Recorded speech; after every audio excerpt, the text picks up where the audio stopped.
داؤد کی بات پر مہر جو سونے کی تیاریوں میں تھی فوراً اس کی طرف پلٹی۔ وٹ؟ نیند بھگ سے اڑی تھی۔ کون سی نیند؟ کہاں کی نیند؟ اس کی بات نے ساری نیند اڑن چھو کر دی تھی۔ وہ اس جگہ پر جانا نہیں چاہتی تھی جہاں سے اتنی بری یادیں وابستہ تھیں اس کی۔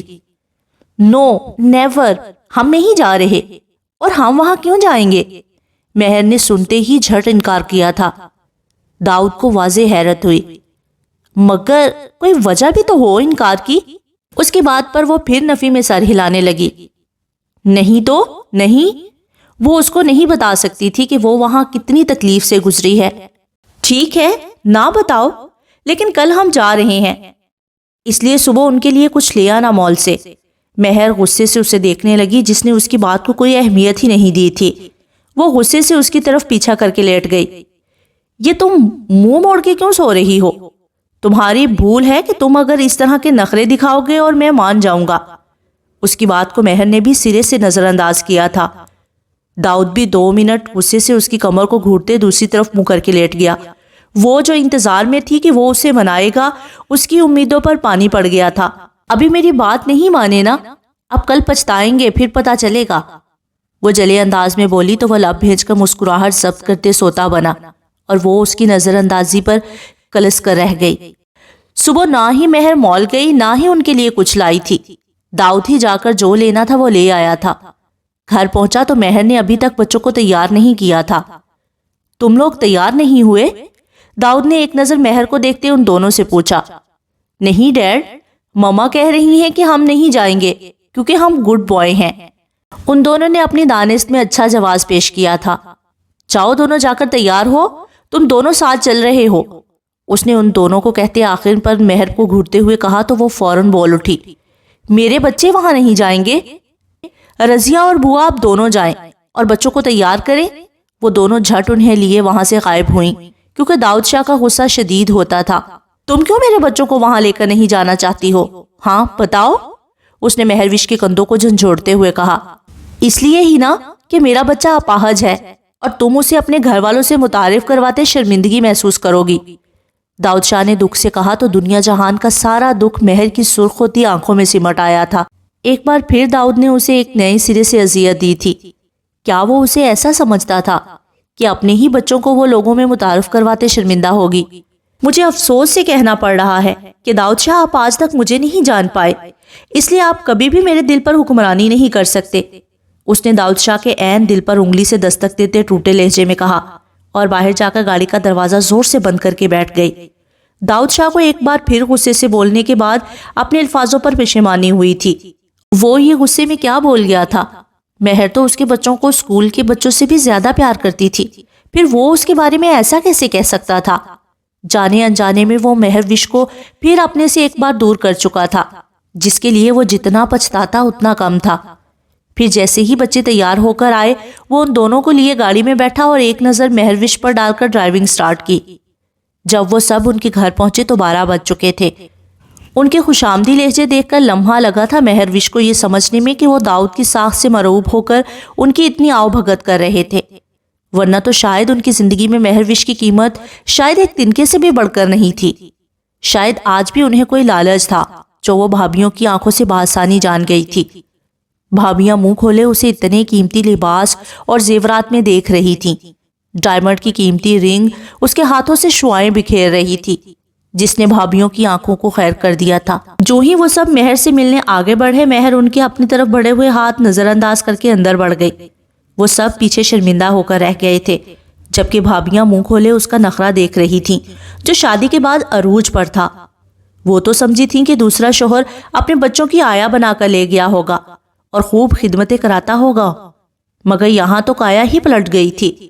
صاف پتا چل رہا تھا کہ داؤد نے کتنے نازوں سے رکھا ہے اسے۔ بڑی اکڑ نہیں آ گئی اس میں؟ چھوٹی بھابھی منہ بناتے ہوئے بولی۔ داؤد ان کی بات پر بے وجہ ہی پشیمانی کا شکار ہوا تھا۔ وہ آگے پیچھے اندر داخل ہوئے تھے۔ مہر نے تو آتے ہی اپنے اطراف میں اپنے دونوں بھائیوں کو بٹھایا تھا تاکہ اس کے پاس کوئی اور نہ بیٹھ سکے۔ اس کی اس حرکت کو دیکھ کر باقی سارے دوسرے صوفوں پر بیٹھ گئے۔ ارے واہ مہر، تمہاری صحت تو کافی اچھی نہیں ہو گئی؟ بھابھی نے مسکراتے ہوئے اس پر طنز کیا تھا۔ ہوگی بھی کیوں نہیں، کیونکہ مجھے یہاں کی طرح وہاں فاقے نہیں کرنے پڑتے۔ اس نے بھی فوراً جواب پٹک مارا تھا، جس پر سبھی ایک لمحے کے لیے خاموش ہو گئے تھے۔ برا مت مانیے گا، میری بیوی کی مذاق کرنے کی عادت ہے۔ داؤد نے فوراً مہر کو گھورتے ہوئے بات کو سنبھالا تھا، جو کر کے رہ گئی تھی۔ بچے باہر بھائی کے بچوں سے کھیلنے چلے گئے تھے۔ داؤد ہی تھا جو بڑے بھائیوں سے بات کر رہا تھا، جبکہ مہر خاموشی سے بیٹھی بس ان کو ملاحظہ کر رہی تھی۔ تائی اور تایا کے آنے پر وہ سب اٹھ کر ان سے ملے۔ مہر کو اب سمجھ آئی تھی کہ یہ تو تھا ہی بھابھی کا پلان، انہیں تائی کے سامنے ذلیل کرنے کا، کیونکہ تائی اب تک اسے وہاج کا قاتل گردانتی تھی۔ تایا نے آگے بڑھ کر اسے پیار کیا تھا، جبکہ تائی اسے چپتی نظروں سے دیکھ رہی تھی۔ بہت خوش نہیں ہو گئی ہو تم یہاں سے نکلنے کے بعد؟ اتنی جلدی شادی کر لی، دوسرے شوہر کے بچوں کو سنبھال لیا اور ہنسی خوشی زندگی گزارنے لگی۔ تائی نے نفرت سے اس پر طنز کیا، جس سے ہال میں خاموشی چھا گئی۔ داؤد نے فوراً مہر کو دیکھا کہ کہیں اسے برا تو نہیں لگا، لیکن اس کی نم آنکھیں دیکھ وہ بے چین ہوا، جو اپنی تائی کو ہی یک ٹک دیکھ رہی تھی۔ معاملہ اس کی سمجھ سے باہر تھا۔ مہر کے گھر والے آخر اس کے ساتھ اتنا پرایا سلوک کیوں کر رہے تھے؟ آپ نے بھی تو اپنے گھر سے کسی بوجھ کی طرح بہت جلد پھینک دیا تھا نا مجھے، پھر یہ گلا کیوں؟ اس نے آنسوؤں کا گلا گھوٹتے شکوہ کیا۔ آخر کیوں نہ نکالتی میں تمہیں باہر؟ تم میرے بیٹے کی قاتل تھی، میرے بیٹے کو مرے دیر ہی کتنی ہوئی تھی اور تم نے شادی رچا لی۔ کہاں گئی وہ محبت، وہ قسمیں، وہ وعدے؟ تائی کے دل جلے نشتر آج ختم ہی نہیں ہو رہے تھے۔ یہ کیا کہہ رہی ہو؟ تم چپ کرو۔ تایا نے انہیں گھر کا، مگر وہ کہاں باز آنے والی تھی، اور بھابیاں یہ شو بڑے مزے سے انجوائے کر رہی تھیں۔ اگر آپ مجھے اپنے گھر سے باہر نہ کرتی تو آج بھی میں وہاج کی بیوہ ہوتی۔ اس سے محبت کا گواہ میرا خدا ہے، آپ لوگ نہیں، جو مجھ سے رشتہ رکھنا توہین سمجھتے ہیں۔ آپ نے غیر ضروری سامان کی طرح اٹھا کر مجھے باہر پھینکا، اور انہوں نے، اس نے بھائیوں کی طرف اشارہ کرتے کہا، انہوں نے مجھے کسی اور کے ذمہ ڈال دیا، کیونکہ میں بوجھ جو تھی۔ میرا کوئی باپ نہیں تھا، نہ ماں نہ شوہر، مگر آج میرا محافظ میرے ساتھ کھڑا ہے۔ آپ بد دعائیں دیتی نہ تھکتی تھیں، اور دیکھ لے میں آج خوش ہوں، خالی ہاتھ تو آپ رہ گئی ہیں۔ مہر نے انہیں حقیقت کا آئینہ دکھایا۔ وہ لڑکی یہ کیا کہہ گئی تھی؟ سچ ہی تو کہا تھا اس نے۔ خالی ہاتھ تو وہ تھیں جنہوں نے اپنے وہاج کی آخری نشانی کو بھی خود سے دور کر دیا تھا۔ وہ ان سب کا منہ بند کرتے باہر اپنے پرانے کمرے میں چلی گئی تھی، جہاں اس کی یادیں تھیں، اور پھر وہاں وہ پھوٹ پھوٹ کر روئی تھی، اور زبان پر ایک ہی شکوہ تھا، وہاج یہ تم نے اچھا نہیں کیا۔ داؤد کو ایک دم یہاں آنے کا فیصلہ غلط لگنے لگا تھا۔ وہ اب سمجھا تھا کہ مہر یہاں کیوں نہیں آنا چاہتی تھی۔ ان کے جانے کے بعد بھی وہ مہر کے پیچھے اس کے کمرے میں گیا تھا، جو بہت خستہ حال تھا۔ وہ سامنے کسی لڑکے کی تصویر کے سامنے کھڑی تھی، جس میں وہ لڑکا اور مہر جی جان سے ہنستے ایک دوسرے کو دیکھ رہے تھے۔ نہایت مکمل تصویر تھی وہ۔ داؤد کو ایک دم یہ شدت سے محسوس ہوا کہ مہر کو اس نے زندگی میں اتنا خوش کبھی خود کے ساتھ بھی نہیں دیکھا تھا۔ جلن ہوئی تھی اس شخص سے اسے شدید اس وقت۔ مہر، اس نے گلا گھنگارتے کہا تو وہ ہوش میں آتی ہٹی۔ آپ؟ ہاں باہر آ جاؤ، وہ کھانے کے لیے بلا رہے ہیں۔ وہ منہ دھو کر اس کے ساتھ ہی نکلی تھی باہر، جہاں سب ڈائننگ ٹیبل پر برا چمان تھے۔ ایان مہر کے ساتھ، جبکہ ریان داؤد کے ساتھ بیٹھا تھا۔ کھانے کا دور شروع ہوا اور سب خاموشی سے کھانا کھانے لگے۔ ویسے وش، مشکل تو ہوتا ہوگا نا اپنے بیٹے کی دیکھ بھال کرنا، آخر وہ چل نہیں سکتا بیچارہ، لنگڑا ہے نا، اور اوپر سے تمہیں زیادہ خیال بھی کرنا پڑتا ہوگا کہ کہیں کوئی تمہیں سوتیلی ماں کا تانا نہ دے دے۔ بڑی بھابھی نے بہت ہمدردی سے طنز کیا تھا، اور یہاں مہر کی بس ہوئی تھی۔ اس نے زور سے چمچ پلیٹ میں پٹکا۔ تمیز سے بھابھی، اگر میں آپ کو کچھ کہہ نہیں رہی تو اس کا یہ مطلب نہیں کہ میرے منہ میں زبان نہیں ہے۔ اگر آپ نے ایک لفظ بھی میرے بیٹے کے بارے میں کہا تو زبان گدی سے کھینچ لوں گی آپ کی۔ اس نے بغیر کسی لحاظ کے ان کو بھرے خاندان میں بے عزت کر ڈالا تھا، اور وہ بلبلا کر رہ گئی۔ ہائے ہائے، ایسا بھی کیا کہہ دیا میں نے؟ سچ ہی تو کہا ہے، لنگڑا نہیں تو اور کیا ہے تمہارا سوتیلا بیٹا۔ داؤد ان کی بات سن کر غصے سے اٹھا تھا۔ اس سے پہلے کہ وہ کچھ کہتا، مہروش بھابھی پر پھٹ پڑی تھی۔ شٹ اپ بھابھی، آپ کی ہمت کیسے ہوئی میرے بچے کو ان الفاظ سے پکارنے کی؟ میری خاموشی کا ناجائز فائدہ مت اٹھائیں۔ یہ نہ ہو کہ میرے صبر کا پیمانہ لبریز ہو جائے اور آپ یہاں کسی کو منہ دکھانے کے قابل بھی نہ بچیں۔ اس لیے میں نے کہا تھا آپ سے کہ نہیں جانا چاہتی میں یہاں، جہاں کسی کی کوئی قدر نہیں ہے۔ یہاں پتھر دل لوگ رہتے ہیں، جن کے سینے میں کوئی احساس نہیں، جن سے ٹکرا کر آپ اپنے آپ کو لہو لہان کریں گے۔ ان کا کچھ نہیں جائے گا. یہ کیا جانے کہ احساس کے رشتے کیا ہوتے ہیں. چلے یہاں سے. اس نے شروع میں بھابھی کو ان کی اوقات یاد دلاتے آخر میں داؤد سے شکوہ کرتے کہا تھا اور دونوں بچوں کا ہاتھ پکڑے باہر کی طرف بڑھی تھی. مہروش، یہ کیا بچپنا ہے؟ معافی مانگو اپنی بھابھی سے. اس کے بڑے بھائی نے اپنی بیوی کو روتے دیکھ اسے غصے سے کہا تھا. ان کی بات پر اس کے باہر کو بڑھتے قدم ایک دم رکے تھے اور وہ جھٹکے سے پلٹی تھی. بھائی، آپ لوگوں سے اور امید بھی کیا کی جا سکتی ہے؟ پہلے کی طرح ہیں آپ. نہ تب میرے تھے اور نہ اب میرے ہیں. ایک وہاج ہی میرا اپنا تھا. آپ سب بھائی باپ تو کیا سگے بھائی بھی نہ بن سکے. اس نے درد بمشکل برداشت کرتے آنسو بہاتی آنکھوں سے کہا. کیا مطلب ہے تمہارا؟ ہم نے کب تمہارا خیال نہیں رکھا؟ وہ ایک دم ترش لہجے میں بولے. کیا خوب بات کہی ہے آپ نے. کیا آپ نے اپنی بیوی سے کبھی پوچھا کہ وہ مجھے ایک وقت کا کھانا بھی نہیں دیتی تھی؟ او، میں بھی کس سے کہہ رہی ہوں. آپ نے تو کبھی پوچھنا ضروری بھی نہیں سمجھا. آخر میں ہوں ہی کون آپ کی؟ اس نے طنزیہ لہجے میں کہا تو بھابھی فوراً بدک کر بولی. جھوٹ بول رہی ہے یہ. ایسا کبھی نہیں ہوا. میں کیسے مان لوں کہ تم سچ کہہ رہی ہو؟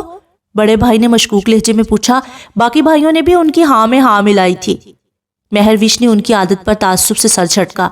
وہ مڑی اور ان کے چھوٹے بیٹے نثار کو لے کر بھابھی کے قریب گئی اور بولی. کھائیں اس کے سر پر ہاتھ رکھ کر قسم کہ آپ سب نے کبھی مجھے ایک وقت کا بھی کھانا نصیب ہونے دیا ہو. اس کی بات اور پورے ہال میں سناٹا چھا گیا اور بھابھی تو ایسے تھی کہ کاٹو تو بدن میں لہو نہیں. کھائیں قسم اپنے بچے کے سر کی کہ آپ نے ہمیشہ میرے ساتھ گھر کے باقی فرد کی طرح برابر کا سلوک کیا.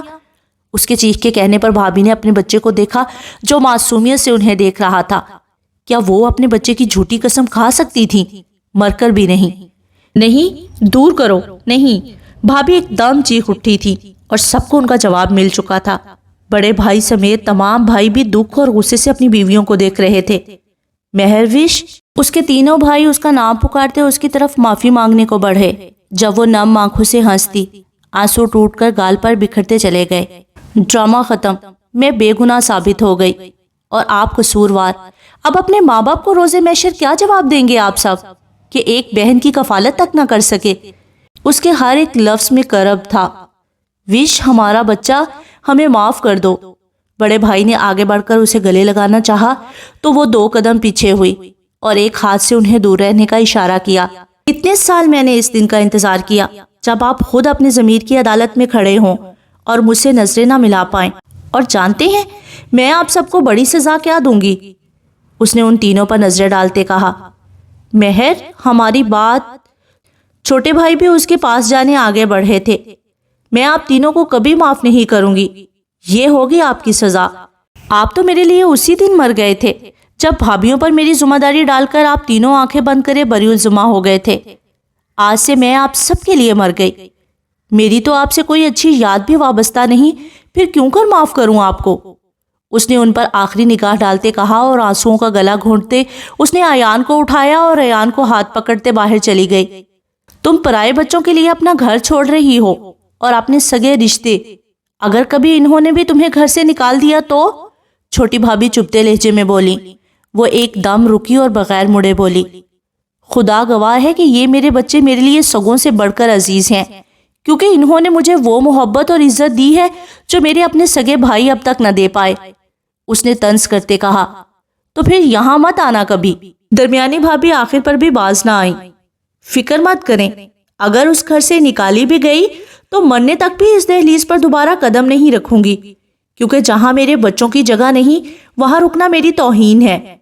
یہ وہ آخری الفاظ تھے جو اس نے جانے سے پہلے ادا کیے تھے. پھر وہ نکل گئی کبھی واپس نہ آنے کے لیے. داؤد بھی باہر کی طرف بڑھا جبکہ بڑے بھائی نے اس سے اپنے گھر والوں کے کیے کی معافی مانگی. میں آپ کو معاف کرنے والا کون ہوتا ہوں؟ اصل قصوروار تو آپ میری بیوی کے ہیں. کوشش کیجئے گا جب تک وہ آپ کو معاف نہیں کر دیتی تب تک مجھ سے ملنے کا سوچئے گا بھی مت. اگر مجھے ذرا بھی اندازہ ہوتا کہ آپ ان لوگوں کے ساتھ ایسا سلوک کریں گے تو کبھی مر کر بھی اسے یہاں نہ لاتا جہاں پتہ نہیں اسے کتنا ٹارچر کیا گیا ہو. وہ ان کو کڑوے سچ کا کوڑا مارتا تنفن کرتا وہاں سے جا چکا تھا اور بڑے بھائی پیچھے پچھتاووں کے گھرے زمین پر ڈھہ گئے تھے. جب وہ گاڑی کے پاس پہنچا تو دیکھا مہروش بچوں کے ساتھ پچھلی سیٹ پر بیٹھی آنسو بہا رہی تھی. اس نے اسے چھیڑنا مناسب نہ سمجھا اور گاڑی زن سے آگے بڑھا دی. تھوڑی دور جانے کے بعد جب گاڑی قبرستان کے قریب پہنچی تو مہروش نے گاڑی رکوائی اور خود بچوں کو لیتی گلاب کے پھول لیے اندر بڑھی۔ داؤد بھی حیرت میں گھرا ان کے پیچھے ہی تھا۔ اپنے والدین کی قبر اپنے بچوں کو دکھاتی وہ بری طرح رو دی۔ پھر اس نے بچوں کے ساتھ مل کر فاتح پڑھی اور وحاج کی قبر کی جانب بڑھی جہاں پہلے سے ہی ایک گلاب کا پودا اگا ہوا تھا۔ مہر کو بے ساختہ خیال آیا کہ وحاج کو لال رنگ کتنا پسند تھا اور اب بھی لال رنگ اس کے ساتھ تھا۔ وحاج، تمہاری قدر و قیمت میری زندگی میں سب سے زیادہ ہے، شاید ہی اس مقام تک کوئی پہنچ سکے۔ اس نے سرخ بہتی آنکھوں سے قبر پر پیار سے ہاتھ پھیرتے سرگوشی کی جو اتنی بلند ضرور تھی کہ داؤد کو بخوبی سن گئی تھی، اور وہ اس لمحے شدید جلن محسوس کر رہا تھا اس شخص سے جو یہاں تھا بھی نہیں۔ وہ جب گھر پہنچے تو مہر اپنے علیحدہ کمرے میں جا کر بند ہو گئی۔ داؤد نے پشیمانی سے اس بند کمرے کو دیکھا جس کے پیچھے اس کی محبت بند تھی۔ یہ میں نے کیا کر دیا؟ اسے منانے کے چکروں میں اور ناراض کر بیٹھا۔ اف، اب میں کیا کروں؟ اس نے بالوں میں ہاتھ پھیرتے سن ہوتے دماغ سے سوچا۔ شام کو بھی جب مہر باہر آئی تو بچوں کو کھانا کھلا کر اندر چلی گئی تھی۔ بچوں نے بھی اس کا موڈ صحیح کرنے کی کوشش کی مگر کوئی فائدہ نہ ہوا۔ رات کو پہلے وہ فریش ہوا اور خود کو تازہ دم کیا تاکہ مہر کا موڈ بھی ٹھیک کر سکے، اور کچن میں جا کر 2 گرما گرم کافی کے کپ بنائے اور انہیں لیتا مہر کے کمرے کی طرف چلا گیا۔ دروازہ دھکیلنے سے ہی کھلتا چلا گیا۔ سامنے بالکنی کا کھلا دروازہ اس بات کی پیشن گوئی کر رہا تھا کہ کمرے کا مکین وہاں ہے۔ وہ دبے پاؤں وہاں گیا تو دیکھا مہروش نہ جانے ستاروں بھرے آسمان کو تکتے کیا سوچ رہی تھی۔ داؤد کے گلا گھنکارنے پر بھی وہ ہوش میں نہ آئی تو داؤد نے آگے بڑھ کر کافی کے کپ چھت کی منڈیر پر رکھے۔ آواز پر اور داؤد کے سامنے آ جانے پر وہ چونک کر سیدھی ہوئی۔ آپ؟ اس کے لہجے کی سنجیدگی کو داؤد نے شدت سے محسوس کیا۔ اس کے کپ بڑھانے پر مہر نے چپ چاپ کپ تھام لیا اور پھر آسمان کی طرف دیکھنے لگی۔ کیا سوچ رہی ہو؟ میں بھلا کہاں کچھ سوچ سکتی ہوں؟ جو بھی سوچتی ہوں وہ پورا کہاں ہوتا ہے، اور میری سوچ کو تو لوگ اپنے مطلب میں رنگ کر اکثر مجھ پر الزام لگا دیا کرتے ہیں۔ داؤد کے پوچھنے پر وہ اس پر ایک سنجیدہ نظر ڈالتے سرد لہجے میں بولی تو داؤد کو اپنی صبح کی تلخ باتیں سرعت سے یاد آئی تھی۔ مہر، میں تم سے معافی مانگنا چاہتا ہوں، نہ صرف صبح کے لیے بلکہ ہر اس تلخ بات کے لیے جو میں نے اب تک تم سے کی اور جن سے تمہیں ذرا سی بھی تکلیف پہنچی۔ آئی ایم ایکسٹریملی سوری مہر، داؤد نے اس کے ٹھنڈے ہاتھوں کو تھامتے اپنے ہاتھوں کی حدت پہنچاتے محبت سے لبریز لہجے میں کہا۔ مہر تو اس کا لہجہ اور اس کی باتیں سن کر دنگ ہی رہ گئی تھی۔ کیا داؤد شاہ بھی اتنا نرم اور محبت کرنے والا شخص ہو سکتا ہے؟ اس کا دل بے ساختہ دھڑک اٹھا تھا۔ اس کے انداز پر گال سرعت سے لال ہوئے تھے۔ مہر کو تو لگا تھا کہ وہ اب کبھی اس سے معافی نہیں مانگے گا، لیکن معافی مانگنے کے اس دل موہ لینے والے انداز نے اسے چاروں شانے چت کر دیا تھا۔ میں کیسے یقین کر لوں؟ آپ کے قول تو پل پل بدلتے ہیں جو مجھے پرایا کرنے میں پل نہیں لگاتے، مہر نے نام آنکھوں سے اسے شکوہ کرتے کہا تو داؤد کو پھر ایک بار پشیمانی نے آ گھیرا۔ اس نے آہستہ آہستہ اپنے دونوں ہاتھ اوپر لے جاتے اپنے دونوں کان پکڑے اور بولا، سوری مہر میری جان، میرا یقین کرو آئندہ اگر میں نے تمہیں کبھی بھی دکھ پہنچایا تو جو سزا دینا چاہو دے سکتی ہو۔ آئی سویر، اف تک نہیں کروں گا، لیکن ابھی کے لیے پلیز اپنے اس ہینڈسم پلس کیوٹ شوہر کو معاف کر دو۔ کیا تمہیں میرے پر ذرا سا بھی ترس نہیں آ رہا؟ اس نے معصوم سا منہ بنا کر کہا تو مہر کی ایک دم ہنسی چھوٹ گئی تھی۔ یس، ہنسی تو پھنسی۔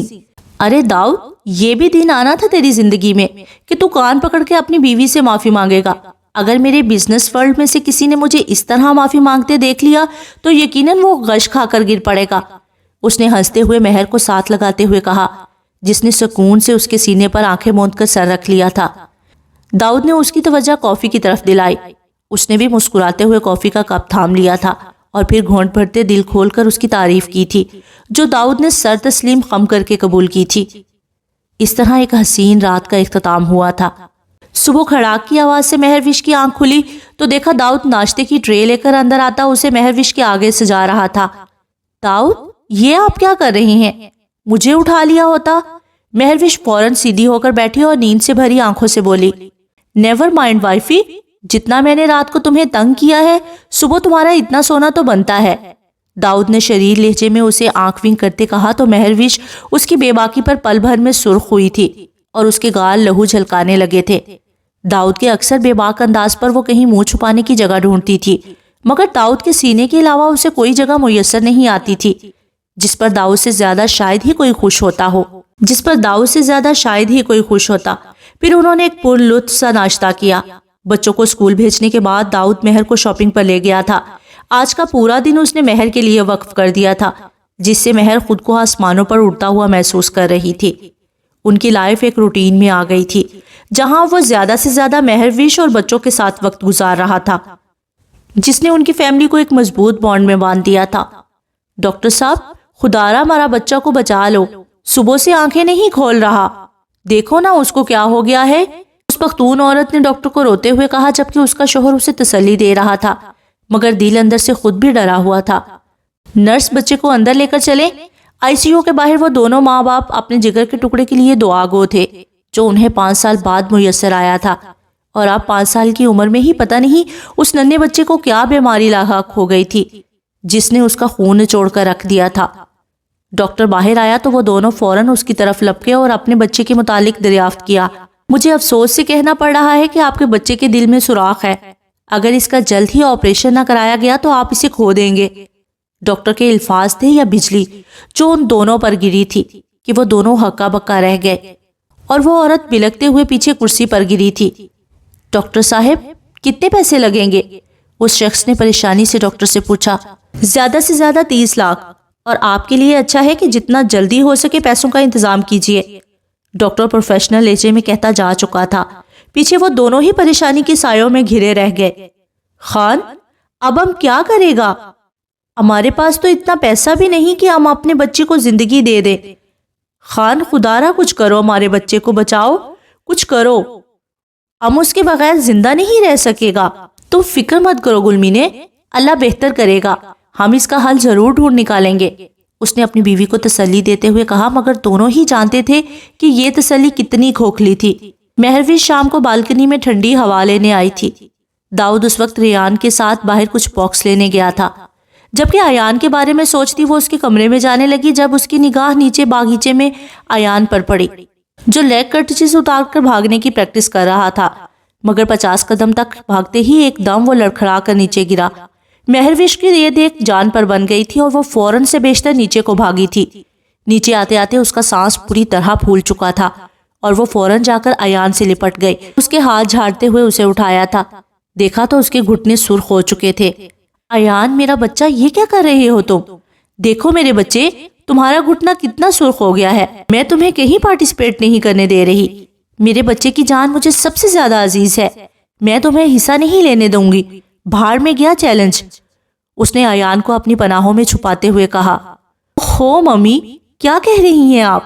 میں بالکل ٹھیک ہوں، نہ مجھے کہیں درد ہو رہا ہے، یہ تو اب 10ویں باری میں نیچے گرا، ورنہ پہلے اس میں بالکل اچھے سے بھاگ رہا تھا، اور آپ پلیز مجھے کمپٹیشن میں حصہ لینے سے نہیں روکیں گی، میں ان چڑیل آنٹی کو دکھانا چاہتا ہوں کہ میری ماما سب سے بیسٹ ہیں، اور ان کا بیٹا بھی، ماما دیکھنا، آئی ول میک یو پراؤڈ، اس نے مہروش کے گلے لگتے ہوئے کہا۔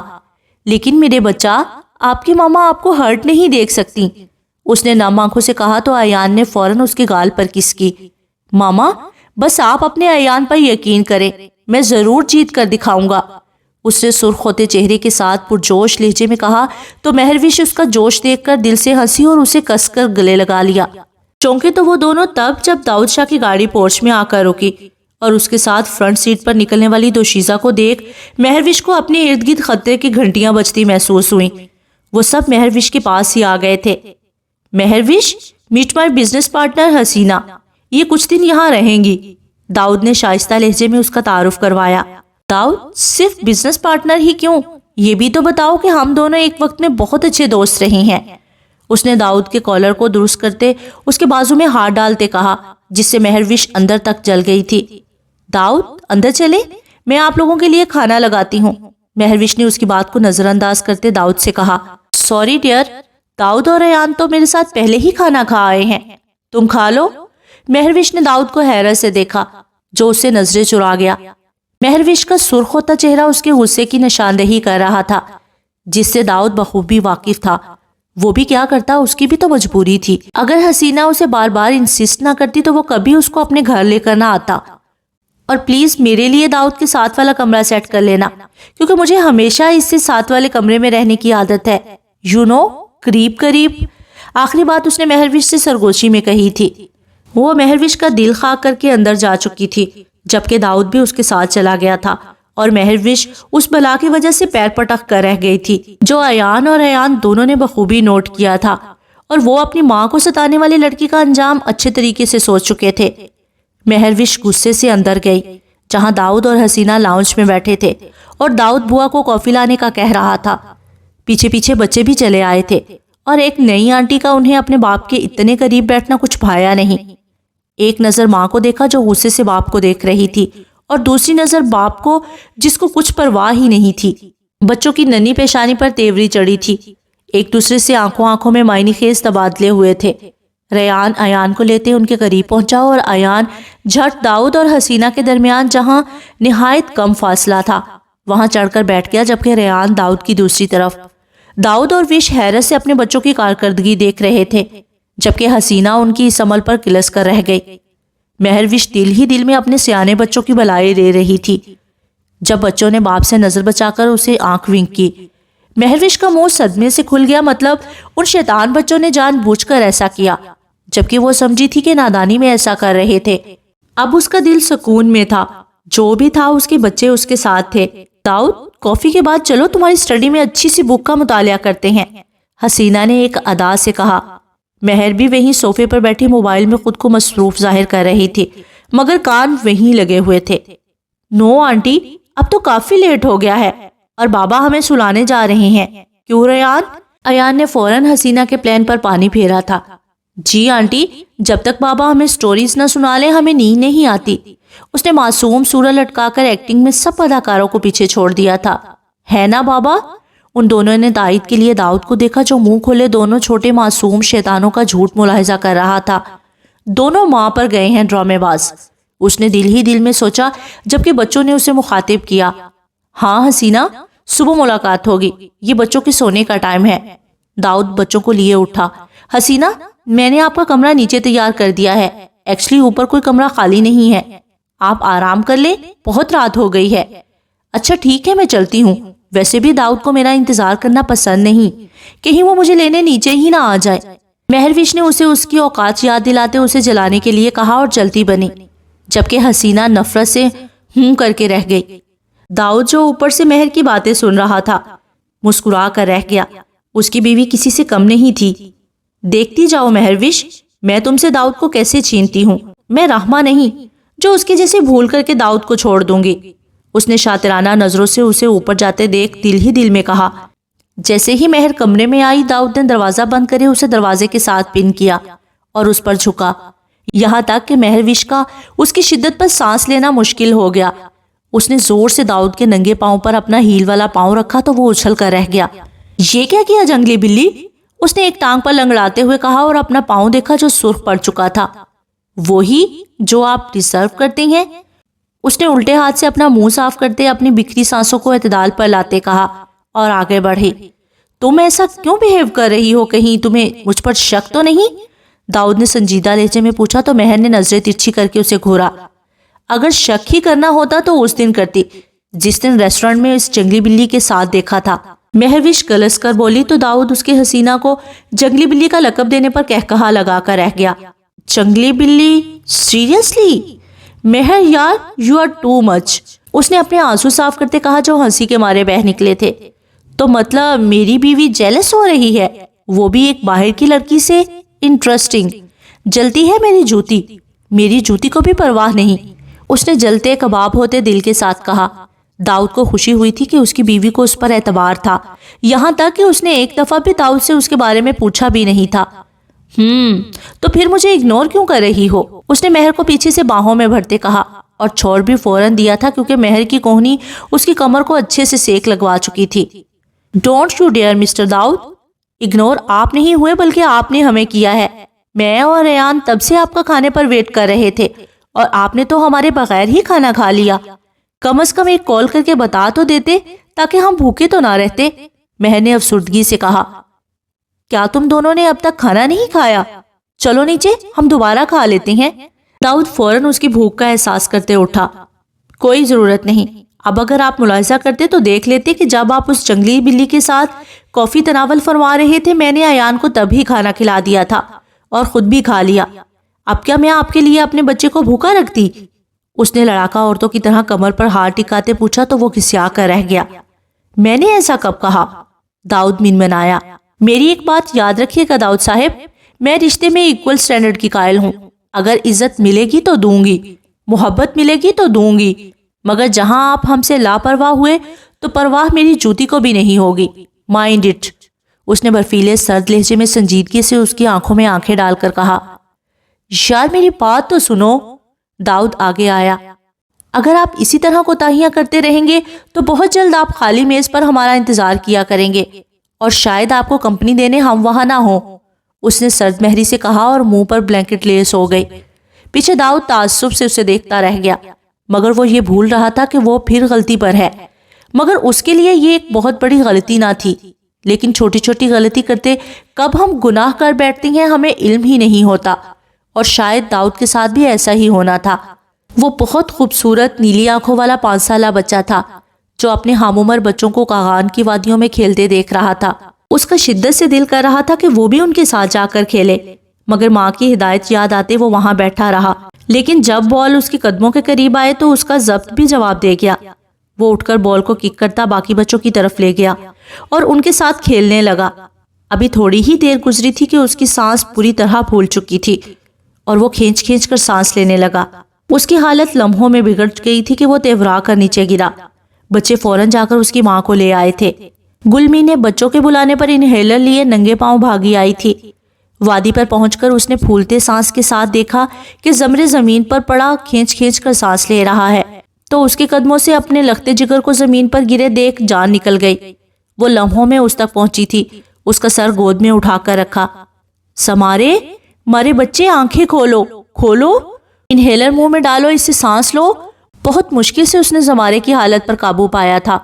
ان لمحوں میں وہ کتنی بار مری تھی ان سے کون واقف تھا۔ بہت مشکل ہوتا ہے ایک ماں کے لیے اپنے بچے کو موت کے منہ میں جاتے دیکھنا۔ مورے، ام نہیں کھیل رہا تھا، جب گیند مارے پاؤں میں آیا تو ام سے رہا نہیں گیا۔ مورے، ام کیوں نہیں کھیل سکتا؟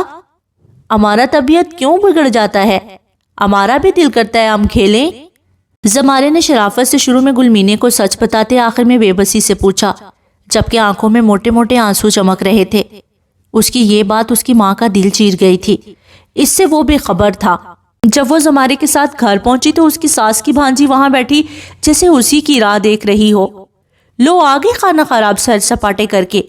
ہم بتا رہے ہیں مورے، زمارے تو بس ایک بہانہ ہے، یہ لڑکی تم کو ایک دن ضرور دغا دے جائے گی۔ نہ اس نے تم کو اتنے سال پوتا دیا، جب دیا تو وہ بھی بیمار، اور نہ آگے اس کی کوئی اولاد ہوئی۔ ہم تو کہتا ہے کہ اس کی دوسری شادی کرا دو، اگر تمہاری نظر میں ہم جیسا کوئی اچھا لڑکی ہو تو۔ اس نے شروع میں تیلی لگاتے آخر میں اپنے مخصوص پختون لہجے میں اپنی تعریف کرتے اترا کر کہا۔ دوسرے لفظوں میں ان کی توجہ اپنے اوپر دلوائی تھی، جبکہ گلمینے ان کی زبان کے نشروں کو صبر کے گھونٹ پیتی اپنے کمرے میں بند ہو گئی تھی، جہاں زمارے کو گلے لگائے وہ بلک بلک کر روئی تھی۔ اگر اس کا ساتھ نہ ہوتا تو وہ کبھی یہاں نہ ہوتی۔ زندگی سب کی ایک سی نہیں ہوتی، ہر کسی کی زندگی میں مشکلات ہوتی ہیں، یہ ان پر منحصر ہے کہ وہ اپنے برے وقت میں وہ اللہ کو کتنا یاد کرتے ہیں۔ یہ اگلے روز کی بات ہے جب داؤد نماز پڑھ کر آنے کے بعد جاگنگ پر جانے کے لیے تیار ہو رہا تھا۔ بلیک جاگنگ سوٹ میں وہ نظر لگ جانے کی حد تک پیارا لگ رہا تھا۔ مہروش نے نماز پڑھ کر آخر میں آیت الکرسی پڑھ کر داؤد کے قریب آتے اس پر پھونکی تو وہ بند آنکھوں سے مسکرا دیا اور اسے اپنے بازوؤں کے حلقے میں لیا۔ خیریت مس، یہ کون سے دم درود پڑھ کر پھونکے جا رہے ہیں؟ داؤد نے شریر لہجے میں پوچھا تو وہ محض اسے گھور کر رہ گئے۔ دم درود نہیں بلکہ آیت الکرسی پڑھ کر پھونکی ہے، وہ بھی اس لیے تاکہ آپ کو کوئی چڑیل نہ چپک جائے۔ مہروش نے طنزیہ لہجے میں آنکھیں نچاتے ہوئے کہا تو وہ کھلکھلا کر ہنس دیا۔ پھر تو مجھے یہ بہت پہلے پڑھ لینا چاہیے تھا، اس نے آنکھیں میچتے ہوئے کہا تو مہر اس کے پیچھے بھاگی۔ وہ انڈائریکٹلی اسے چڑیل کہہ رہا تھا۔ ایسے ہی ہنسی مذاق کرتے وہ نیچے آئے تو حسینہ کی چست بلیک جاگنگ ڈریس جو اس کا جسم بہت نمایاں کر رہا تھا، اس میں دیکھ مہروش کی آنکھیں پھٹنے والی ہو گئیں، جبکہ داؤد کو بھی ذرا سا ناگوار گزرا تھا اس کا پہناوا۔ اوہ داؤد، تم نے مہروش کو بتایا نہیں کہ ہم جاگنگ کے لیے جا رہے ہیں؟ حسینہ نے داؤد کا ہاتھ تھامتے کہا، جس پر مہر اسے گھور کر رہ گئی، مگر وہ پھر بھی ٹس سے مس نہیں ہوئی۔ مہر جانتی ہے کہ میں اس وقت جاگنگ پر جاتا ہوں، اس نے حسینہ کو بتایا۔ تو پھر چلو موڈ فریش کر کے آتے ہیں۔ ہاں، اور مہر دھیان رہے میرے لیے صرف فرینچ ٹوسٹ بنانا، مجھے اس کے علاوہ کچھ کھانا پسند نہیں۔ وہ اسے جلا کر کہتے کب داؤد کے ساتھ چپکی چلی گئی مہروش کو پتہ نہ چلا، وہ بس پیر پٹک کر رہ گئی۔ چونکی تو وہ تب جب ریان اور ایان نے اسے اپنی طرف متوجہ کیا، جو کافی دیر سے حسینہ کا یہ کھیل ناگواری سے دیکھ رہے تھے۔ اپنی ماں کو غصے میں دیکھ وہ کافی حد تک سچویشن سمجھ گئے تھے اور کافی غصے میں حسینہ سے بدلہ لینے کا سوچ چکے تھے، اور یہ بدلہ حسینہ کو کتنا بھاری پڑنا تھا وہ یہ نہیں جانتی تھی۔